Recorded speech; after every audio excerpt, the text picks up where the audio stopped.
నమస్తే అన్న, అందరికీ నమస్కారం. కువైట్ మరియు గల్ఫ్ దేశాలకు మద్దతు ఇస్తూ ఉన్న దేశాల సంఖ్య పెరిగిపోతూ ఉంది. మొన్న జర్మనీ కానీ, ఫ్రాన్స్ కానీ, జపాన్ కానీ అన్ని మద్దతు ఇచ్చిన విషయం అందరికీ తెలిసిందే. ప్రస్తుతం మనం చూసుకుంటే కానీ నాటో దేశాలకు కూడా అయితే కానీ కువైట్ మరియు గల్ఫ్ దేశాలకు సపోర్ట్ ఇస్తూ ఇరాన్ దాడులను తీవ్రంగా ఖండిస్తూ ఉన్నాయి. బెల్జియంలోని కువైట్ రాయబారి మరియు యూరోపియన్ యూనియన్ అధిపతి, నాటో మిషన్ ప్రెసిడెంట్ మనం చూసుకుంటే నవాజ్ అల్ ఎనేజీ గారు ఇరాన్ యొక్క పునరావృత ఉల్లంఘనలకు సంబంధించి కువైట్ మరియు జీసీసీ కౌన్సిల్ దేశాలకు నాటో మిత్ర దేశాలు తమ పూర్తి సంఘీభావాన్ని తెలిపాయి.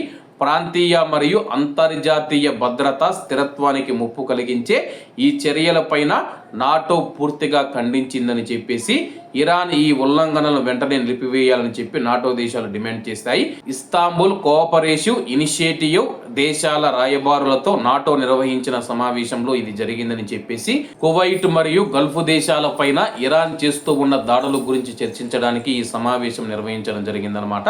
ప్రస్తుతం ఇరాన్ దురాక్రమణను ఎదుర్కోవడానికి కువైట్ మరియు గల్ఫ్ దేశాలు చేస్తూ ప్రయత్నాలను అయితే నాటో ప్రశంసించడం జరిగింది. అలాగే హార్ముజ్ జలసంధిని మూసివేయడం ప్రపంచ ఆర్థిక వ్యవస్థకు నష్టం కలిగిస్తూ ఉంది.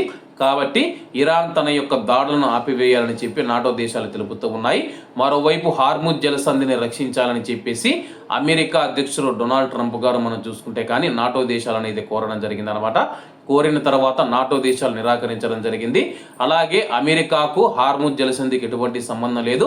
హార్ముజ్ జలసంధి గుండా అమెరికా ఎటువంటి లాభం పొందలేదు. లాభం పొందుతూ ఉన్న చైనా కావచ్చు, ఇతర దేశాలు కావచ్చు, ఆ హార్ముజ్ జలసంధిని రక్షించుకునే బాధ్యత మీపైనే ఉందని చెప్పేసి అమెరికా అధ్యక్షుడు తెలిపారు. మరియు కువైట్ మరియు గల్ఫ్ దేశాలకు మనం చూసుకుంటే నాటో దేశాలు మద్దతుగా నిలిచాయి. కాబట్టి అందరూ బాగుండాలి, ఎందులో మనం ఉండాలి. అందరికీ నమస్తే అన్న, జై హింద్.